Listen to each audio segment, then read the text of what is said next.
She sat silent, and he could only stare at her, trying to understand what she had told him. "Who are you?" he said finally. "How did I live with someone for 10 years and never have the slightest idea who she was?" "Because I'm a pretty good actress. And you loved me and didn't want to see that I didn't felt the same way.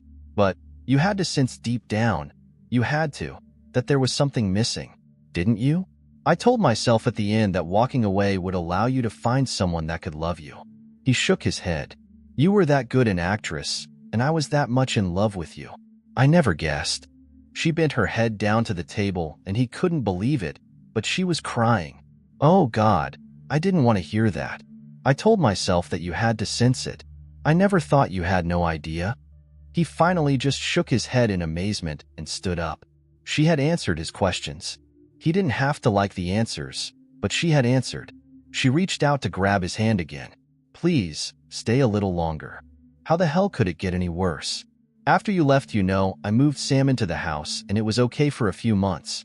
But he didn't really want the kids, although he said he was okay with them. I knew it, and the passion between us cooled. Within 6 months we broke up, and I dated around until I met Bill. It was like it was with Dave.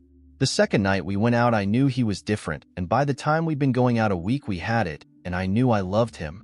She studied his face and then said, "The funny thing, Dan, and I know you won't see the humor in it, is that everybody told me, and I can see it now, is that he could be your brother.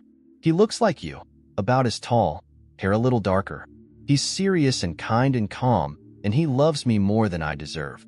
When he saw your picture for the first time, he told me later he thought I was trying to replace you with a clone." Dan began to stand up again, but she held onto his hand. "Just a little bit more." He sat back down. "Okay, you love your new husband. I'm happy for you. What does this have to do with me, with us? Just wait a few more minutes." "Well, I had fallen in love with Bill, but I knew I had to tell him about us, about you and me, and what had happened. I didn't want to tell him. I didn't want him to know what kind of cheating ass I had been. But he'd heard some stories about me from his friends, and I knew he'd learn the rest over time. I was terrified that he'd think I would cheat on him. I knew I had to be honest with him. The night I told him I had the kids at my parents', I was terrified he'd hear my story and walk out on me. But I told him everything. As I was telling him, I watched his face and my heart sank. I could tell what he was thinking. When I finished, he just sat there and looked at me for a long, long time. Finally, he said, "I would have killed you if you had done that to me. How could you? And how could I ever trust you?" I sat there and tried to figure out an answer to that question, and I finally told him the truth, that I had never loved you, not for a minute, but I did love him. I do love him. I didn't try not to love you. I just never did. After I said that, he just looked at me for a few minutes. Then he got up and said, "I've got to get away from you for a while and think about this. I'll call you. I didn't hear from him for a week, and I died inside. I knew he was never coming back. And then one day he showed up at the door. He kissed me and told me he had thought about it for a long time and decided to walk away. But I couldn't," he said. "I was already in love with you. I know how Dan could love you so hard, so long, because I love you the same way. I guess we're brothers in more than looks." Then he told me that if we were going to stay together, I had to stop tormenting you with the kids. "You remember a year ago I suddenly stopped all that Mickey Mouse crap and let you have them whenever you wanted, no matter how badly you talked to me or talked to them about me. That was Bill. He said I'd already screwed you over badly enough. I couldn't take your kids away from you." She stopped talking and the two of them sat playing with their spoons. Dan drank the cooling coffee and tried to figure out what he was feeling. And when he came back, he asked me how I'd feel if he had pretended to love me and had affairs on the side. It killed me, and he said, "Try to put myself in your place." And for the first time, I realized what I'd done to you. I stopped looking at it from my side, only mine, and thought about what you must have felt, what you had gone through. I didn't talk to you for 6 months. Bill did all the shuttling of the kids. I know you must have thought I was a real bee, but the truth is I couldn't stand to look at you and know what I'd done to you. If I said a word, I'd have started crying and I couldn't have stopped. I started having panic attacks and the doctor recommended Valium. I walked around like a zombie for 3 months and Bill stood beside me. If he hadn't been there, I think I would have cut my wrists. I didn't think it was possible to feel pain and guilt like that and live. Her eyes were red from crying. Because the truth is, I know you never deserved any of this, Dan. It was my fault, my selfishness. I should never have married you, and after I did, the first time I started to cheat, I should have asked you for a divorce. It would have been so much kinder that way." She looked him straight in the eye and said, "I told you all this so you'd realize the truth. You never had the wife you thought you did. You never had the love you thought you had. It was all a lie, or an illusion, or a dream. It wasn't real. I'd say you wasted 10 years of your life, but you have Becky and Bob. They're real, and they love you. If you ignore everything else I've said, remember that. I'm their mother, and I know their hearts. They love you more than anything in this world, including me, I think. You can hate me for what I've done to you, but remember I gave you those too.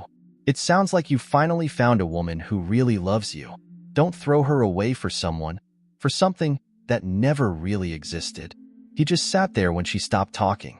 He could hear the chatter in the kitchen far away, and outside the sound of a lonely car driving through the night. It seemed as if he were a million miles away from everything, and he tried to figure out what he was feeling. It had been the worst night of his life. Worse in a way than when Holly had told him she loved another man and was leaving him. Worse in a way because now he knew there had never been a love to lose. He had just been convenient. And yet he looked at those lovely features that had been the center of his life for so long and tried to figure out what had changed.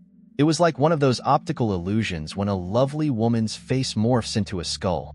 She was still Holly. She was still the beautiful woman he had wooed with rum and coke and cherries when she wore that blue dress. And yet somehow she wasn't. He realized it was like wakening from a dream. He could see the woman in front of him and remember the love they had shared. Or at least he had thought they shared, but somehow the spell was shattered.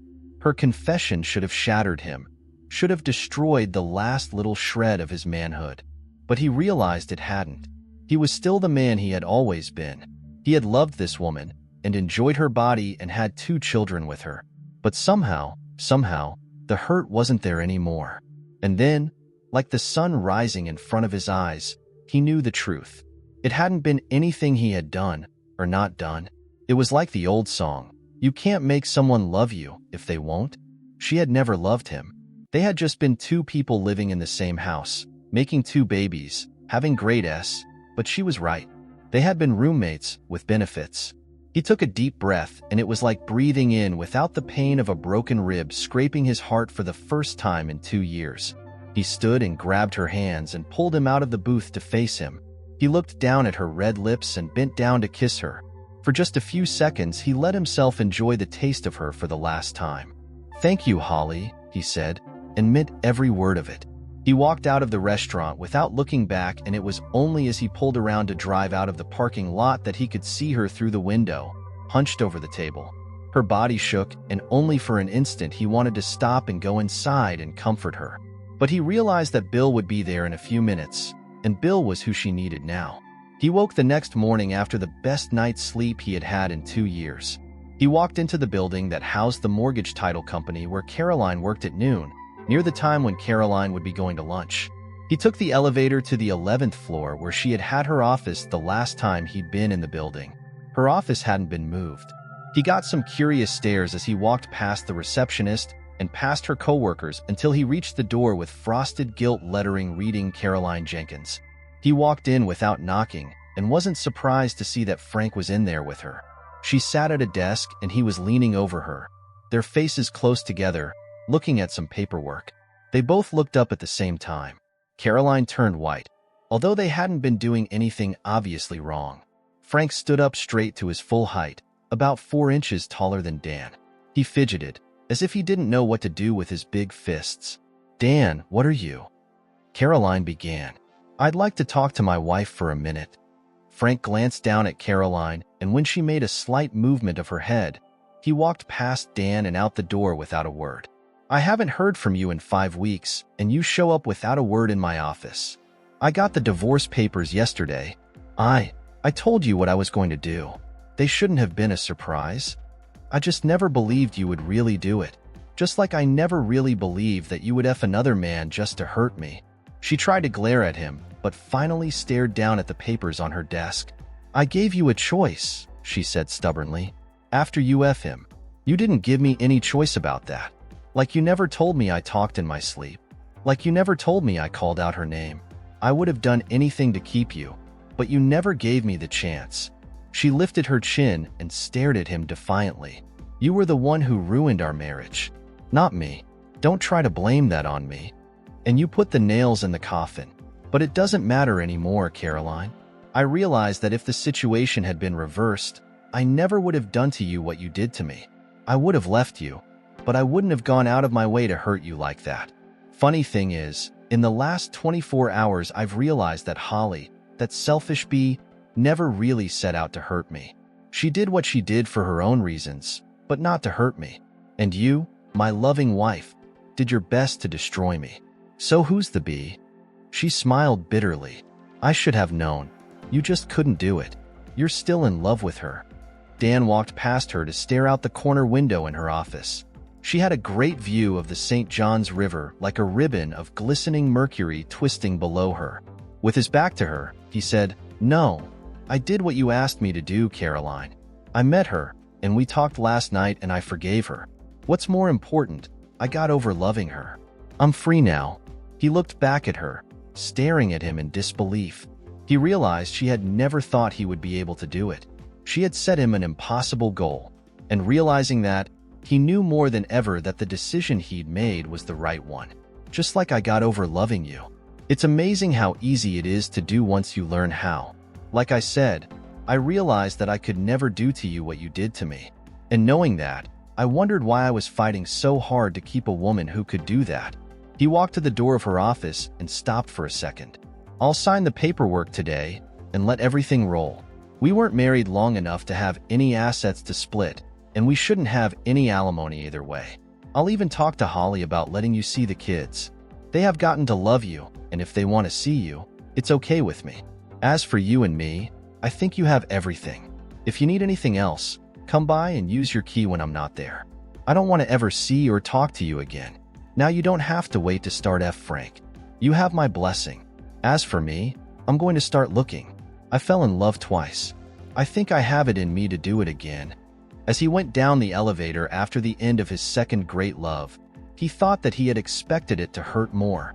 But like he had said, getting over Holly had taught him a great lesson. You can't torture yourself forever for the shitty things that other people did to you. It was enough to punish yourself for your own sins. The knocking at his door started at 7 p.m. It was already long dark, and there wasn't anybody else he expected. So he let her knock until he heard the key click in the door and remembered that he hadn't changed the locks. He was in the kitchen, heating up a can of soup to eat with saltines. The kind of gourmet dining he expected to be on the menu for a while. He stayed busy with the cooking pan full of soup on the burner as he heard the steps coming toward him. "I called her, and she told me what had happened last night.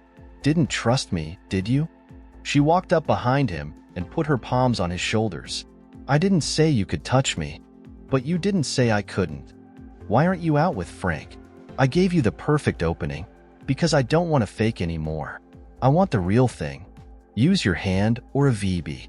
I'm out of the Caroline business. You used to like them. That was when I didn't see Frank in my head and in you or your mouth. That kind of spoiled things for me." She lowered her hands, reached around him, and in one practiced gesture, she loosened his belt. He tried to will himself to remain soft, but as she squeezed and began to rub gently up and down his flesh betrayed him. "I didn't say you could do that. You didn't say I couldn't. And it feels like you like it. Why are you here, Caroline? You didn't want me to get over Holly. You were just looking for an excuse to divorce me and try out guys like Frank. Why not be honest?